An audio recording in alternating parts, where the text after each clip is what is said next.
세 분 모셨습니다. 안녕하세요. 안녕하세요. 소개 전에 인사 새해 복 많이 받으시고요. 복 많이 받으십시오. 이제 중요한 소개를 해보겠습니다. 야당의 공세를 다 막아내는 정치 방공망, 대통령 수비라인의 핵심 전력, 김지호 더불어민주당 대변인 오셨습니다. 아유, 반갑습니다. 방공망 연휴에도 여전하시죠? 예, 여전했습니다. 예. 수려한 외모에 유려한 언변을 얹어 신사적 품격으로 평론의 미학을 완성한 국민의 대변인, 정광재 도면정치연구소장님 오셨습니다. 저는 이 안녕하세요. 국민의 대변인이라는 게 참 듣기 좋아요. 네, 그 앞에 거 빼고요. 수식어는 앞에 뭐 거 빼고. 의미 없고. 네. 한쪽에 치우치지 않는 균형 감각과 판을 먼저 읽는 해안으로 정치판에 새바람을 일으키고 있는 이기인 개혁신당 사무총장님 오셨습니다. 이렇게 내 판은 못 읽는 거야? 네, 새바람을 어머나 일으키고 받으십시오. 계신데 연휴는 좀 어떻게 보내셨나요? 저는 뭐 친가나 저희 처가나 가족이 다 대가족이에요. 한 번 모이면 한 20명씩 모여요. 네. 그래서 뭐 그분들 모여서 여러 얘기 나눴습니다. 민심에 네, 민심. 엄중한 제가 이제 조카들 뻘 되는 친구들은 20대, 30대인데 네, 그 친구들은 주식 얘기 진짜 많이 하고 주식 얘기. 저랑 뭐 형제 뻘 되는 분들은 저보다 위여서 음. 중장년인데 그분들은 부동산 얘기하고 또 제가 이제 일선 정치에 있다 보니까 국민의힘 걱정 많이 하죠. 국민의힘 야, 걱정. 정말 우리 정서방 잘 걱정을 돼야 되는데 가족들의 국민의힘이 이래 갖고 이거 뭐 될 수 음. 있겠어? 이런 얘기 많이 들었습니다. 민주당 걱정은 안 들으셨습니다. 주식 얘기 진짜 실제로 주식 얘기. 많이 하고요. 저는 그렇죠. 뭐 성남에 있는 모란시장, 뭐 금호상가, 전통시장 한 6군데 가가지고 다 도셨구나. 장을 막 전이랑 강정이랑 고기랑 엄청 많이 사가지고 연휴 기간 동안 가족들이랑 잘 먹고 잘 있었습니다. 피부가 좋아지신 것 예. 같아요. 많이 드셔서. 총장님은 저는 이번에 진짜 정치 얘기 안 하시더라고요. 다 주식 그러니까요. 얘기를 많이 하시더라고요. 네, 저도 정치 얘기를 너무들 안 하시고 그래도 옛날에는 자기가 지지하지 않는 정당에 대해서도 이렇게 훈수라도 두셨는데 요즘은 정치 혐오도가 너무 심한지 진짜 이렇게 설에서 뭐 정치 얘기를 안 하는 게 사실 민심인 것 같고 무엇보다 이렇게 또 전통시장 말씀해 주셨는데 물가가 너무 올랐습니다. 지금 차례상 한 번 지내는데 뭐 기사 살펴보니까 한 번당 뭐 50만 원, 60만 원 한다고 하더라고요. 네. 코스피도 중요한데 물가 잡는 것도 중요하겠다는 생각도 들었습니다. 확실히 정치 얘기보다는 경제 얘기를 많이 하시는 것 같았는데 음. SNS 상에서도 이 얘기부터 해봐야 될 것 같습니다. 대통령과 야당 대표의 이 부동산을 둘러싼 설전이 연휴에도 끊이질 않고 계속됐습니다. 일단 대통령이 SNS 올렸고 장동혁 대표도 콕 집어서 이제 지방에 이제 노모 집으로 추정되는 사진을 올리면서 이제 노모가 운다라는 표현을 했는데 이거 갖고도 좀 시끄러웠어요, 정치권이. 이재명 대통령이 정말 하루가 멀다 하고 본인 SNS에 부동산 관련한 메시지를 올리고 더군다나 이 설 연휴를 앞두고는 장동혁 대표가 다주택자라는 사실까지 이 보도한 기사를 언급하면서 네. 다주택자에 대한 특혜를 계속 유지해야 되냐 이렇게 말씀을 하셨으니까 얘기가 안 나올 수가 없었는데 저는 다주택자들에 대해서 지금 특혜를 주고 있다는 것에는 동감할 수가 없습니다. 다주택자들은 1가구 1주택자들은 취득록세가 1에서 3%거든요. 근데 1가구 2주택자나 3주택자는 취득록세가 8%에서 12.5%까지 올라가요. 보유하고 있는 동안에 보유세 내고 처분하려고 할 때 양도세가 1가구 1주택자는 양도세 그 혜택이 굉장히 많단 말이에요. 네. 근데 1가구 3주택자 같은 경우에는 82.5%까지 내고 있는데 다주택자들에 대해서 특혜를 주고 있나요? 오히려 다주택자들은 이렇게 바람직하지 않기 때문에 대출이라든가 세금이라든가 모든 면에서 다주택자들에 대한 과세를 강화해서 특혜보다는 징벌적으로 과세하는 경향이 있는데 어떤 면에서 특혜를 유지한다라고 하는지 모르겠더라고요. 어떻게 보셨습니까? 제가 봤을 때는 지금 국민의힘에서 올 4, 5월이면 다주택자 양도세 중과 유예가 끝나지 그렇죠. 않습니까? 그 입장이 끝나죠. 도대체 뭡니까? 아, 끝내야 된다고 국민의힘 생각하는, 입장이 뭐냐? 끝나야 된다고 생각하는 것인지, 네. 아니면 계속 유예를 해야 된다는 것인지, 얘기가 없어요. 아무 입장이 없어요, 공당이. 그것에 대해서 좀 얘기를 했으면 좋겠고요. 그 다음에 다주택자에 대한 취득록세는 이미 과거에 이제 다주택자를 늘리지 않게 해서 세금 많이 물려왔죠. 근데 지금 막 100채, 200채 가지고 계신 분이 있잖아요, 실제로. 그러면 이 부분 관련해 갖고 현재 이재명 정부는 뭐 어떤 세금적인 액션은 한 게 없어요. 근데 이재명 대통령이 계속 SNS로 논쟁을 벌이고 있는 그 자체가 앞으로 이런 부분은 좀 보유세 부분도 고민하고 생각해 봐야 되지 않냐. 이런데 그럼 그 얘기를 해야 되는데 갑자기 장동혁 대표가 본인 6채 집 가지고 있는데 그러면 시골에 있는 그 노모의 95세 노모가 홀로 거주하고 계신 이 집까지 팔아야 되는 거 아니냐? 아니 갑자기 그 얘기가 왜 나오냐 이 얘기죠. 이재명 대통령이 얘기하는 그 본질이 그 충남에 있는 보령에 있는 그 95세 노모가 홀로 사신 그 집을 팔라고 하는 게 아니잖아요.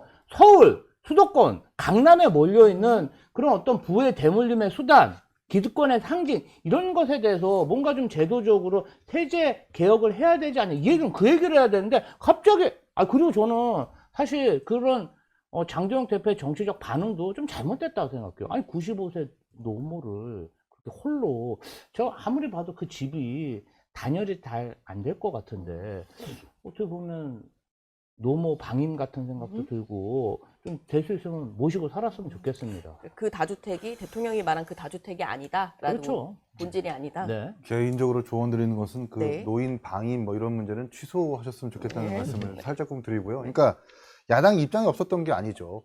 그러니까 양도세 중과 유예 종료 좋은데 이제 정합성이 맞는 대책을 내달라는 거거든요. 그러니까 유예 종료에 따라서 매물이 나오면 파는 사람도 편하게 팔 수 있어야 되는 거고 사는 사람도 편하게 살 수 있어야 되는 건데 애초부터 대출로 조이고 실거주 의무를 부과하니까 매물은 나오는데 거래가 이루어지지 않지 않습니까? 이것 때문에 좀 앞뒤가 맞는 대책을 해라. 토어제를 풀든지 조정 대상 지역을 다시 조정하든지 라는 입장을 요구를 하는 건데 이걸 가지고 뭔가 시비를 거는 건 좀 바람직하지 않고 그리고 다주택자들을 계속 각각 저간의 사정이 있는 것 아니겠어요? 근데 그 사람들을 악마화해봐야 소용이 없는 거거든요. 그러니까 노모의 뭐 어떤 그런 사례도 있지만 수도권에서 살다가 부득이 회사 때문에 지방으로 파견받아가지고 수도권에 있는 집주택은 세놓고 지방에 있는 집주택 다시 새로 들어가가지고 사는 사람들도 분명히 있을 텐데 그런 저간의 사정들은 다 고려하지 않은 채 그냥 무조건 복수의 주택자 이상들을 악마화하는 방식이 과연 부동산 안정화에 맞느냐라고 지적을 하는 것이고 그럴 거면 자격을 갖춰야죠. 뭐 이 정부의 민정수석이라든지 사회수석이라든지 대변인이라든지 복수의 주택을 보유하고 있는 사람이 주택을 좀 정직하게 또 처분했느냐 그건 또 아니잖아요. 이런 부분들을 좀 종합적으로 지적을 하고 있는 겁니다. 저 이기인 촌장님 말씀에 제가 좀 말씀을 드려야 될 것 같아요. 다주택자를 저희가 언제 악마했습니까? 악마한 적 없고요. 개인의 사정에 따라서 장동혁 대표처럼 집을 6채 가져도 됩니다. 다만 이제는 좀 세제적인 부분이나 부담을 져야 된다. 그리고 어떤 부동산 투자로 해갖고 시세 차익이라든지 저렴하게 보유세를 가질 수 있는 그러한 정치적 환경, 제도적 환경은 벗어나야 된다. 그 말씀을 드린 것이고요. 아니, 공직자라고 해서 강남이나 집을 가지고 있다고 해서 그게 뭐 죄악시대는 집을 팔아라. 저는 그건 말이 안 된다고 생각하고요. 그만큼의 세금을 더 내면 된다. 그게 전 이재명 정부의 방향이다. 그래서 오해를 안 하셨으면 좋겠습니다. 근데 다주택자와 관련해서 악마화하지 않았다고 하는데 이재명 대통령이 내는 부동산 시장에 관련한 메시지의 일관성은 있어요. 다주택자들에 대해서 막이라면서요. 아니 그럼 그게 악마화했다는 거고. 그리고 본인은 다주택자 팔라고 한 적이 없다라고 하는데 그 얘기 들으면서 조폭들이 야 밤길 조심해라 이러는데 난 협박한 적 없어 밤길 조심하라고 얘기한 거지 이거랑 같은 맥락이에요. 그리고 장동혁 대표가 노모가 95살이신데 그 고령에도 불구하고 고향집에 사시는 것은 사실 저도 시골 집은 이제 어머니 돌아가셨지만 어머니를 서울로 모시고 싶어도 본인들이 결사 원하지 않아요. 선택이니까요. 그러니까 이런 문제들과 관련해서는 뭐 이렇게 약간 주관적인 판단하셨는데 옳지 않다고 보고 저는 그 이재명 대통령이 결국에는 부동산 시장과 관련해서 본인이 정말 잘하겠다라는 메시지도 있지만 이걸 나누면 다주택자는 280만 명 정도 됐거든요. 1가구 2주택자가 230만 명, 3주택자가 30만 명, 그 이상이 한 20만 명 돼요. 근데 나머지 4,900만 명은 1주택자거나 무주택자거든요. 나눠보면 어떻게 됩니까? 4,900대 300만이에요. 이런 식으로 그 표 계산을 했을 때 얼마든지 도움이 될 수 있다. 물론 저도 동감합니다. 집값 잡아야죠. 그런데 이렇게 다주택자들에 대해서 타겟해갖고 계속해서 이 부정적인 메시지를 올리는 게 네. 장동혁 대표가 얘기한 부동산 정책에 대해서 갈라치기 하는 거라고 볼 수밖에 없어요. 근데 이게 저도 가족들이랑 만났을 때 대통령의 이런 SNS, 그러니까 부동산에 대해서 약간 강도 높고 빈도도 높은 이런 메시지들이 확실히 시장에 영향을 주는 것 같긴 하거든요. 네. 많이 궁금해하더라고요. 근데 이걸로 다주택자들이 이제 매물을 내놓고 이게 거래로 또 이어지는 것까지는 또 다른 문제여서 아까 이기인 총장님이 약간 그런 부분을 좀 얘기해 주신 것 같아요. 그러면서 지금 야당에서는 이 대통령 분당 아파트 이야기를 하더라고요. 아니, 그러니까 이재명 대통령이 얘기하는 그 정책적 본질은 앞으로 주택 시장에서 본인들이 기대하는 만큼 부동산 불패라고 하잖아요. 시세 차익을 거두기가 어렵다. 그리고 보유세도 올라갈 가능성이 높다는 네. 것을 정책적인 방향을 시사하는 것이고요. 이재명 대통령이 분당에 뭐 공시가로는 한 13억에서 14억이고 현 시세는 한 25억 정도 될 겁니다. 한 2, 30년 가지고 계신 아파트가 뭐가 문제가 됩니까? 본인이 퇴임 후에 돌아가서 살 집이고 뭐 그게 저는 큰 문제가 안 된다고 생각해요. 지금 공무 때문에 잠깐 떠나 있는 거잖아요. 네. 이제 그런 문제도 뭐 야당에서 공세를 취해서 집을 팔아라.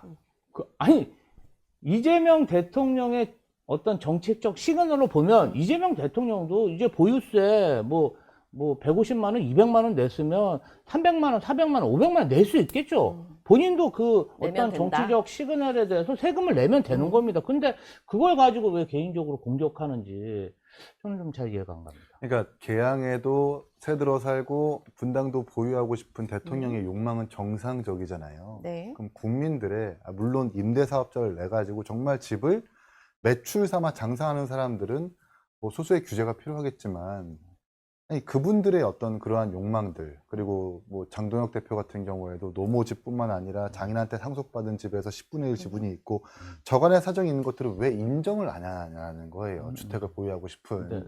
그러니까 대통령은 지금 분당집 꼭 보유하고 싶다라는 거잖아요. 거기다가 분당집이 지금 뭐 재건축 선도지구로 지정된 데다가 2022년에 계양 선거 나가려고 했었을 때 분당집 판다고 하셨었어요.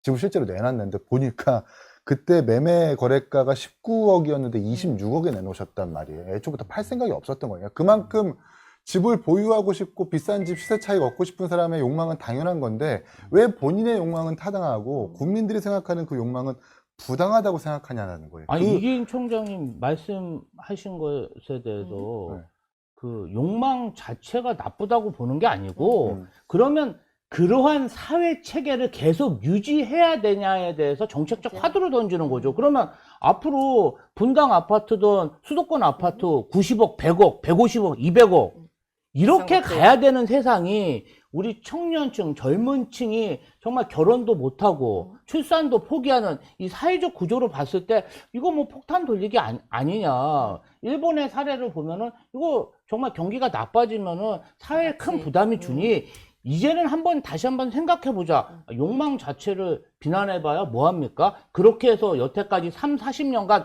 많은 분들이 불을 일궜죠. 근데 앞으로는 좀 폐해가 크고 부작용이 크니 좀 바꿔보자. 네. 그거는 악마가 아니라고 생각합니다. 짧게 덧붙이면 네. 진중권 교수님이 명언을 남기셨어요. 어떤 돈을 명언일까요? 벌고 싶으면 대통령 정부의 약속을 믿지 말고 청와대 참모들의 행동을 보라고.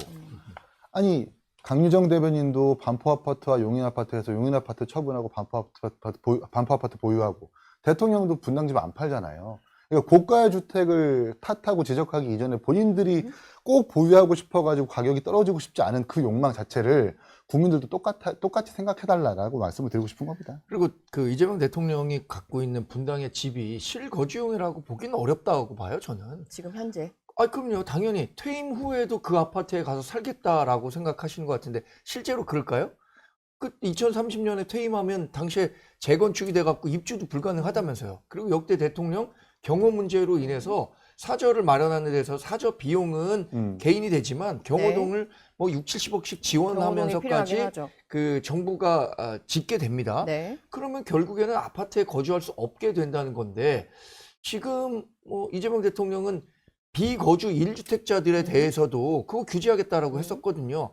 본인과 딱 그 부합하는 문제인데 본인 문제에 대해서는 얘기 안 하잖아요. 그거 갖고 있으면 퇴관에서 얘기하는 것처럼 재건축해서 지금 30억인데 2030년에 45억, 50억 된다는 거 아니에요? 그러니까 팔지 못하는 거 그런 것들을 인정하지 않으면서 다른 사람들에게만 뭐 일택자라도 팔아야 된다. 이런 식으로 얘기하는 것은 제대로 된 리더의 모습은 아니죠. 김주 대변인 마무리 하시고 넘어갈까요? 뭐 이제 그 얘기는 저는 네. 이 정도면 될 것 같아요. 알겠습니다. 충분히 마귀한 것이 네. 아니다라고 이야기를 해주셨고 이제 민주당 얘기를 넘어가야 될 것 같아요. 지난주 정말 많은 일이 있었고 민주당 안에서는 조용한데 조용한 전쟁이 벌어지고 있는 것 같은 느낌이 조용한가요? 뭔가 조용한 겉으로는 좀 조용한데 전쟁이 벌어지고 있는 개혁신당이 것 같습니다. 조용하죠. 아 개혁신당이 조용한가요? 사무총장님이 사무 잘하셔가지고. 매너 모드 중입니다. 아 매너 모드 중이시고 그러니까 조용하지 않지만 네. 실제로 조용하지 않은 그 민주당 내부의 핵심은 뭔가요? 조용하지 않은데 조용하지 않은 게 그러네요. 정말 네, 그렇죠. 뭔가 오는 것 같은데, 네. 그죠? 근데 뭔가 오는 거는 저는 올 6월 3일 지방선거보다도 네, 8월에 열리는 민주당 전당대회 때문에 그럴 것 같아요. 전당대회가 진짜다.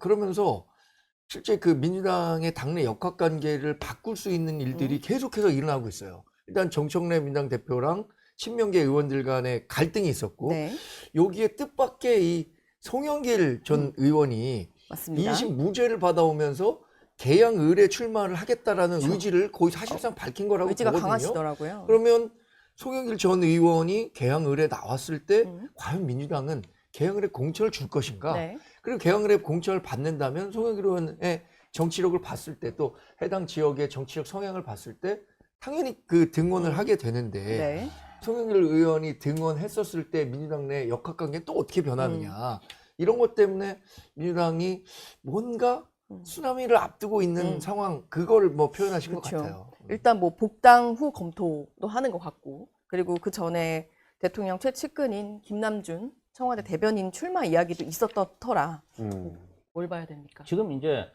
민주당에서는 국회의원 보궐선거 지역구는 전부 다 네, 전략공천 하겠다 뭐 이렇게 방침을 세운 것으로 알고 있고 현재 송영길 전 대표가 개항에 출마하겠다 뭐 명시적으로 네, 직접 이야기하신 건 없는 것 같습니다. 복당 후에 네, 모든 사항은 당에 일임하겠다 이런 네, 방향으로 밝힌 것으로 알고 있고 김남준 청와대 대변인은 뭐 개항에 집을 구했다 이런 보도는 제가 본 것 같아요. 네. 본인이 출마 선언한 건 못 들었고 네, 좀 지켜봐야죠.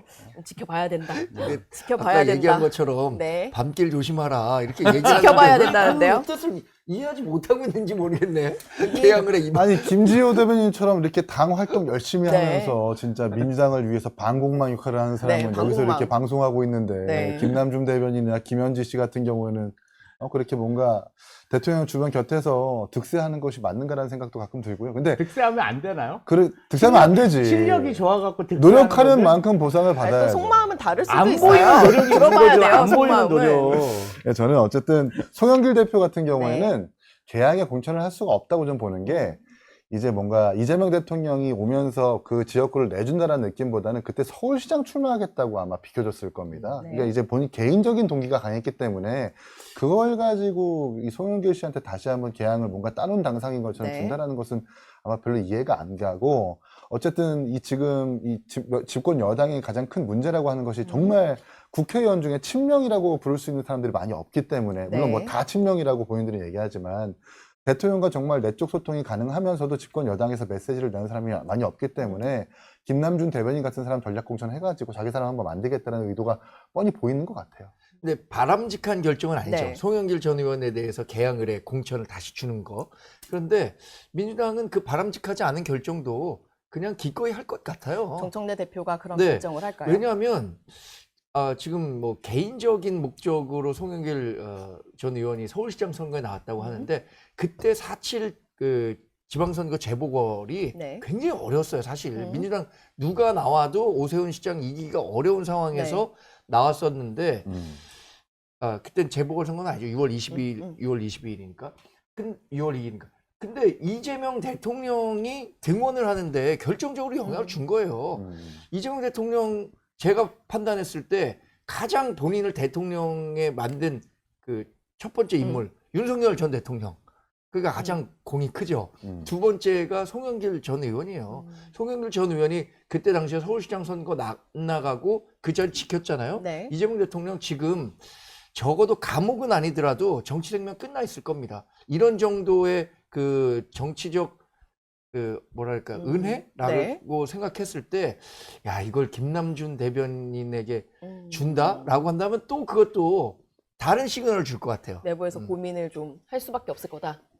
아니 근데 저희가 공당이라 공천권을 이렇게 주고받기는 그쵸. 뭐 쉽지 공천은 않고 공당의 절차에 따라 국민의힘도 이루어지겠지만 한동훈 전 대표 복당시켜가지고 뭔가 좀 그런 논의 좀 했으면 좋겠어요. 갑자기 국민의힘으로 예, 근데 저희 같은 경우는 네. 사실은 송영길 전 대표하고 이재명 대통령님이 윤석열 정권의 그 정치 검찰의 모진 탄압을 함께 그냥 손학비를 맞은 거죠. 저는 22년도, 23년도 요때 당대표실 있으면서 그걸 봤잖아요, 직접. 그러면 뭐 저희만큼 송영길 대표도 숱한 압수수색 당하면서 이제 여기까지 오셨고, 지금 이제 당 근저에 보면 송영길 대표에 대한 그 미안한 마음.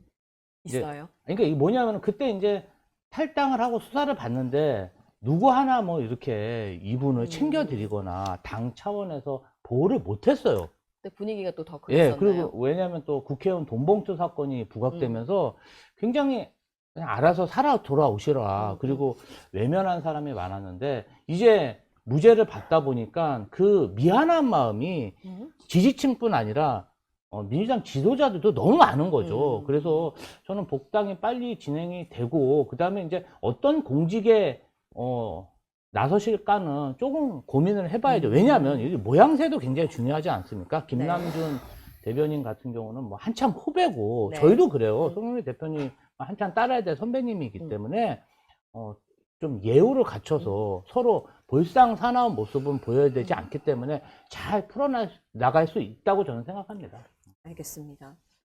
조국혁신당이랑은 어떻게 되는 거예요? 전 그 부분도 궁금하더라고요. 아니 그 전에 그 송영길 대표가 구국의 열사가 아니잖아요. 구국의 열사 지금 구국의 열사 나라 구하다가 네. 뭐 탈당한 게 아니잖아요. 돈봉투 관련해서 분명히 정황이 있었고 또 검찰에서도 아직 뭐 2심까지만 결론이 네. 난 거니까 대법원 심리를 기다려야 되는 거고 이성만 의원 등등 주변인들의 어떤 무죄라고 하는 것이 증거를 이제 잘못 채집했기 때문이지 진짜 그 사실이 없었다라는 건 아니니까 아마 이 부분도 민주당이 정무적으로 판단할 거라고 생각을 하고요. 그렇죠. 송영길 대표 같은 경우는 김어준, 유시민 씨가 또 어떻게 나설지 잘 네. 모르겠어요. 김남준 씨를 주는 것이 맞다라고 여론을 형성을 할 건지 아니면 정말 송영길 대표한테 은혜를 갚으라는 식으로 외곽에서 여론을 형성할 건지는 잘 모르겠는데 그분들이 어떻게 스피커 역할을 하느냐에 따라서 또 이 어떤 지각 변동이 있지 않을까라는 생각이 듭니다. 네, 사석에서 송영길 전 의원이 작년인가 상을 한번 당했는데 사석에서 그러니까 네. 사석에서 나온 얘기입니다. 네. 상을 당했는데 이재명 대통령이 송영길 전 의원이 그때 옥중 상태였는데 나오지 않은 상태에서 조문하고 일찍 갔다고 해요. 송영길 전 의원을 못 만났겠죠. 네. 장례식장에서. 네. 그거 굉장히 서운해했었다고 하더라고요. 송영길 전 의원이. 그러니까 개인적으로는 송영길 전 의원은 이재명 대통령 내가 만들었다 생각할 거예요. 그래서 이재명 대통령이 만약에 송영길 전 의원에게 뭐 이런저런 눈치로 뭐 이게 아직 2심이라 또 아니면 뭐 김남준 네. 대변인이 나가야 되기 때문에 이런 식으로 빼면은 이재명 대통령에 대해서도 민주당 내에서 그렇게 좋은 평가가 나오지 않을 것 같아서 저는 줄 것 같고 아까 조국 혁신당과의 연대는 네. 조국 대표에게 공천을 어디를 하느냐. 그러니까 조국 대표가 나가려고 하는 지역에 민주당이 무공천하느냐 아니면 공천하느냐. 그렇죠. 그거에 따라 연대든 뭐 달려 있는 것 같아요. 일단 선거연대는 아니라고 하셨잖아요. 그렇죠? 제가요? 아니요. 아니었어?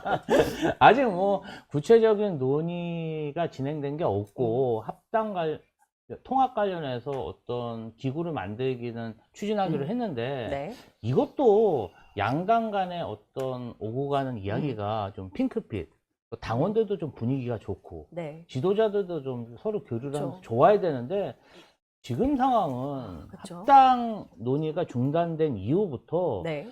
분위기가 좀 제가 봤을 때 더 험악해지는 그런 분위기예요. 그리고 오고 가는 말들이. 예, 조국 혁신당하고 민주당하고도 그런데 민주당 내에서도 아유 저도 이제 유튜브 이렇게 알고리즘에 뜨는 걸 보면 혼란스러워요. 네. 우리끼리 막 그 좀 살벌한 말을 하면서 상대를 공격하는 그리고 서로 지금 수박이라고 하니까 뭐 저도 이쪽에서는 저보고 또 수박이라고 저쪽에서도 수박이라고 딴 또 의미예요. 따에서. 그래서 이게 뭔가 좀 보고 있는데 수박 어쨌든 풍년이네요. 이 합당을 추진하는 과정에서 공개적인 석상에서 어떤 우리 민주 지도자들이 가시돋친 말이 오고 간 그 부작용들이 아직까지도 좀 여파가 있는 것 같습니다.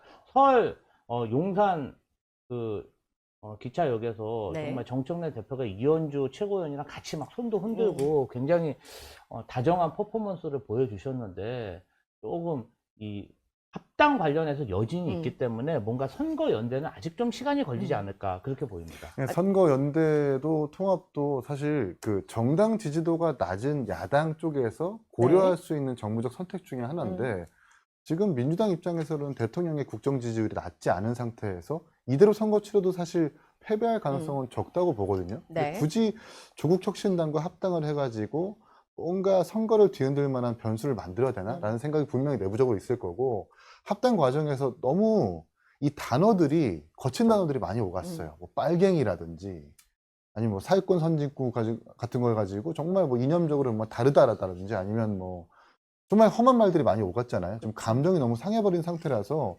선거 연대는 어려울 것 같다. 이대로 지방선거 치르고 전당대회 때 다시 한번 고려할 거지만 뭐 그건 그때 가서 봐야 될 것 같습니다.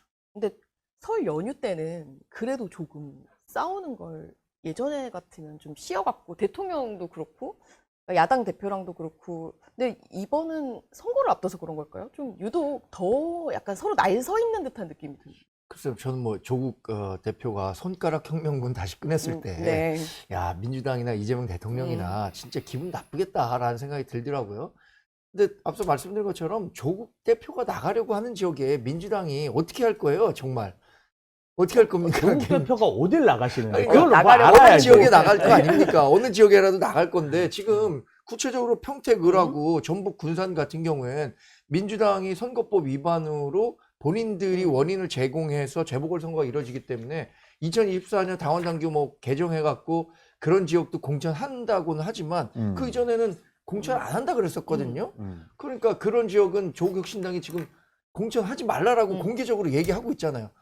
두 개 지역으로 좁혀졌다고 봐요. 인천 계양을은 송영길 전 의원이 그 새로운 변수가 그렇죠. 됐기 때문에 변수가 나왔고. 거기에 뭐 조국 대표가 나간다고 생각하지는 않는데 그럼 결국 평택 을이나 전북인데 이 지역에 민주당이 공천하냐 안 하냐 이거에 그게 따라서 중요하다. 조국혁신당이 호남에서 그럼 아예 2판 4판 모르겠다 우리도 다 후보 한번 내볼랜다 이렇게 될지 아니면 민주당과 좀 조율해갖고 해당 지역은 그러면 우리도 안 내겠습니다 이렇게 될지 달려있다고 보는 거죠. 그 조국 혁신당 정춘생 최고위원이 네. 평택하고 군산에서 어떤 뭐 민주당 잘못으로 이렇게 보궐이 났으니 무공천해라. 후보를, 네. 조국 대표님이 얘기하신 건 아니고요. 예, 네, 그래서 맞습니다. 그거는 최고위원이. 조금 오해가 있으신 것 같다. 남길 조심하라는 사실관계를 그리고 저는 좀 이런 말씀 네. 드리고 조국 대표가 차라리 네. 토지 공개령 관련해 갖고 설 연휴 동안 이현주 최고위원한테 좀 토론을 제의한다든지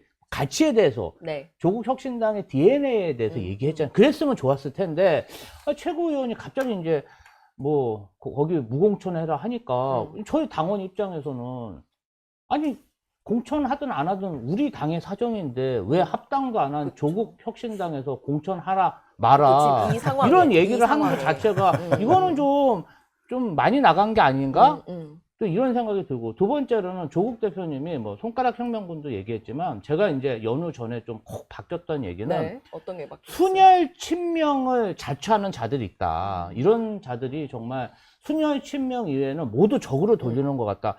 굉장히 좀 이해할 수도 없고 공감할 수도 없는. 왜냐하면 이재명 대통령의 정치 뭐 이렇게 하는 것이 순혈이라는 게 전혀 없어요. 항상 뭐 합동적으로 했고 연합했고 네. 그런 정치를 했는데 갑자기 순혈 친명이라 그러면 저는 본 적도 없는데 누가 수녀의 친명인지 그런 말씀은 그런 단어는 사용하지 않으시는 게 어떨까 그런 생각이 들었습니다. 순혈 친명을 보신 적이 없다고 합니다. 네. 일단 이제 그럼 국민의힘 이야기로 넘어가 볼까요? 국민의힘도 살벌했어요. 그러니까 유승민 전 의원 같은 경우는 장동혁 대표가 단식할 때 현장에 갔었기도 했는데 이번에 연휴 때 한 방송에 나와서 이제 당내 건전한 정치가 실종됐다라고 비판을 했습니다. 그리고 네. 이제 경기지사는 출마할 생각이 없다라고 선을 그었는데요. 경기지사와 관련해서는 벌써 세 번째 불출마 맞습니다. 뜻을 밝힌 거라고 네. 하고 실제로 과거에도 경기지사 선거에 본인이 지금 나가는 것이 과연 도움이 될 것인가에 대해서 회의적으로 봤던 것 같아요. 저 역시 그렇습니다. 지금 회의적이신가요? 경기지사 선거 봤을 때 음. 여론조사 수치 뭐 얘기해도 돼요? 아니, 네. 절대적으로 경기 지역이 민주당에 유리한 지역으로 나오고 있거든요.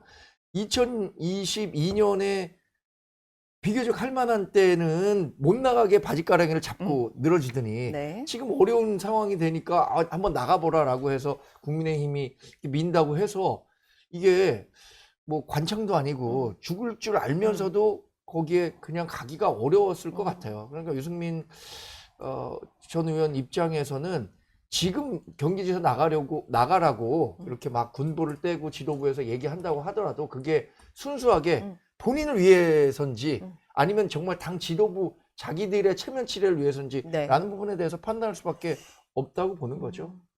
아니 이제 국민의힘의 문제점이 이런 거예요. 어떤 거예요? 이제 경기도지사에 유승민 전 의원이 나가서 떨어질 수도 있겠죠. 떨어질 확률이 높죠. 그런데 정말 국민의힘에도 유력한 경기도지사 후보가 나와야 지금 기초단체장, 광역의원, 시의원 후보들이 그 계속 나온다. 후보들이 좀 더 높은 득표율로 이길 수가 있고 한 명이라도 더 당선시킬 수 있거든요. 네. 그런 거 전혀 생각 안 하잖아요.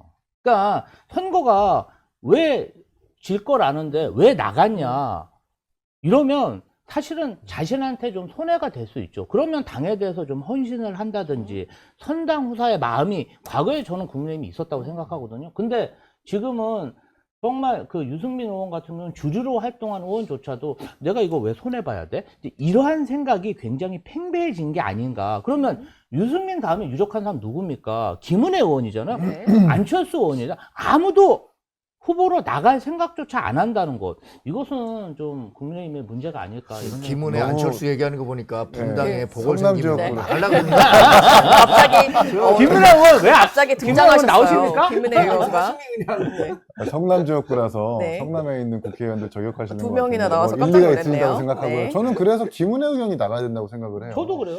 지난번 윤석열 사실 정부 원래 때 그렇죠. 네, 청와대에서 대변인 하다가 어쨌든 사퇴하고 나서 네.